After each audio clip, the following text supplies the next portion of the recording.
Okay, everybody, welcome to Breaking Bogeys. We're going to be going over the technique of putting today, okay? We're going to go really into detail of what you should be doing. So if you are at home, please go ahead and grab your putter and get into your setup and be ready to just do the movements along with me and Tori here. What we're going to do is we're going to really go through the details of a fantastic way to set up the same way every single time. And the way that we're going to do that is we're going to first start out with our arms straight out, where the club and our arms are in the perfect angle. Tori's going to stay right here, but I'm just going to show you the other angle here. If you notice how the shaft and my forearm are in the same angle. So I don't want to see anything like this where the shaft and the forearm are not in the same angle. We have everything just straight out perfectly just like this. Now what we're going to do from here is we're just going to bend the elbows until they touch our rib cage. We want it to be more in the front part of our rib cage. We don't want to be off to the side. As you can see, if I get my arms on the side of my rib cage, the grip gets a little too close to my body. So I'm getting them to bend in until they touch the beginning of my rib cage. From here, I'm going to then allow the club to droop down. I'm still keeping my hands nice and high, and I'm going to let the club droop down. And then from here, I'm going to bend from my hips until the putter touches the ground. Do not move anything at all, and just let that putter touch the ground. You should be in a much more bent over position. Do you feel more bent over than normal here, Tori? Or is this really? It feels pretty good. Oh, I might want to put my hands up a little bit, but that's personal. A little bit more higher up here, but that looks really good. I'm going to have you turn around and head towards the corner here. Okay. So can you, the other way. Other way. There you go. Okay. So go ahead and just do it for the viewers just one more time. So we're going to go ahead and do that. Bend the elbows until they touch the rib cage, the front part of the rib cage as much as you can. We're going to let the hands stay here, and we're just going to let it droop down just a little bit. And then we're going to keep all the angles the same and then bend until the putter touches the ground. Now, what's so great about this is that the shaft and the forearm are now right in the same line, okay? Much more bent over. Her eyes are almost perfectly over the golf ball. This is where you should be when you're setting up over the ball. By having the forearm and the shaft in the same line, as she makes a putting stroke back and through, and just go ahead and do that, it keeps the face a lot more square. Now, what I see from a lot of other players is that what they will tend to do is they'll get set up into this position here where the toes up in the air, and when they go back and through, it tends to open and close quite a bit. So by having our hands a little bit taller up here, having the elbows kind of connected in, it allows the shaft and the forearm to kind of work together. Now, another great thing about this is that because she's more bent over, and when we get more into this bent over position, our shoulders work more up and down. So go ahead and work back and forth as you go and rotate. You can see how her shoulder's more working up and then down. Right shoulder goes up and then down. So there's much more of an up and down motion. And a great thought that you could use at home is almost imagining as if you had pencils outside of your shoulders. And if they were drawing on a piece of paper, we would want those pencils to be drawing straight vertical lines here.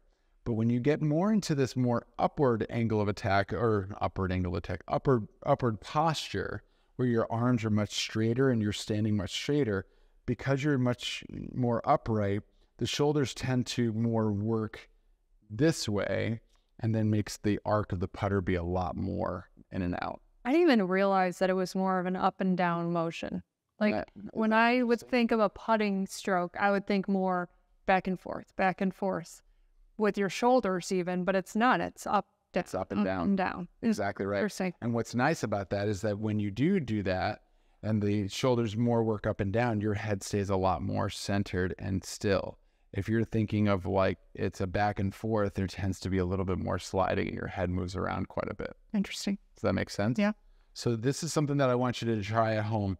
Now, if you have an opportunity to putt in your area that you're watching this video, hopefully you're maybe in a living room or an office that you can kind of putt a few balls. Go ahead and just use this feeling just to putt a couple of balls to your target.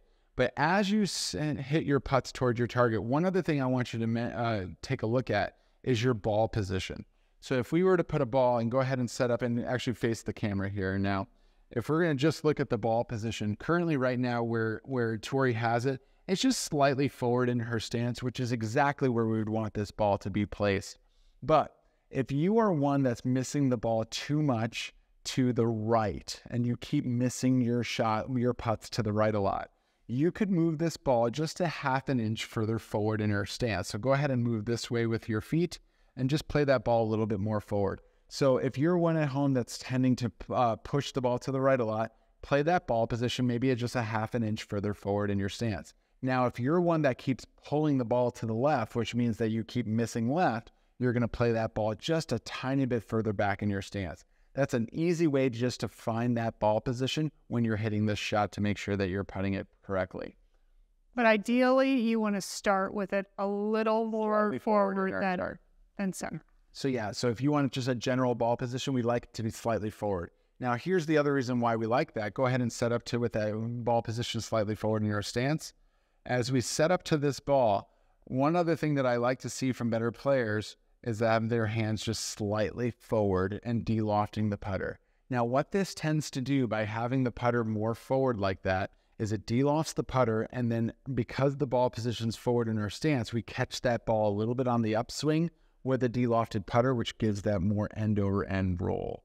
So for you, those of you at home that tend to get maybe a little bit wristy in their putting and get a little bit flippy with their hands, by having your hands slightly pushed forward and then maintaining that nice pushed forward feeling as you're putting back and through will get rid of that wristiness and have a much more consistent putter face coming through the ball. Yeah, and when he adjusted my hands, it was very small. Yeah, so we're not going from here to yeah, it's not extreme. It's yeah. not extreme.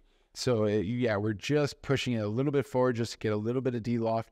And then another thing, we're going to do one last little thing that I want everyone to be looking at here is as we're putting towards the camera, if I were to putt the ball towards the camera, notice how I finish. I finish with that putter generally pointing still at the camera. I see a lot of people sometimes manipulating the putter through the ball, and they tend to close the face or open the face dramatically.